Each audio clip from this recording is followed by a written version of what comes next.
दिव्यांग व्यक्तींना समाजाच्या मुख्य प्रवाहात आणण्यासाठी सर्व क्षेत्रात संधी मिळणे आवश्यक आहे, असे प्रतिपादन अन्न नागरी पुरवठा व ग्राहक संरक्षण मंत्री छगन भुजबळ यांनी आज येवला येथे केले। राधाकृष्ण लॉन्स येवला येथे एलिम्को संस्थेच्या वतीने आयोजित दिव्यांग व्यक्तींना कृत्रिम हातपाय, callipers, wheelchair, hearing AIDS, tricycle आदी साहित्यांचे निशुल्क वितरण शिबिर उत्साहात पार पडले।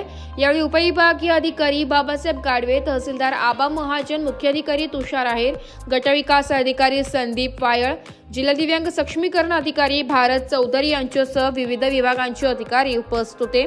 मंत्री श्री भुजबळ यांनी दिव्यांगांच्या सक्षमीकरणासाठी शासनाच्या विविध योजनांची माहिती दिली आहे आणि अशा उपक्रमांमुळे त्यांचा आत्मविश्वास वाढतो व समाजात त्यांचे स्थान भक्कम होते, असे नमूद केले। ब्युरो रिपोर्ट, नाशिक लोकशाही न्यूज, नाशिक।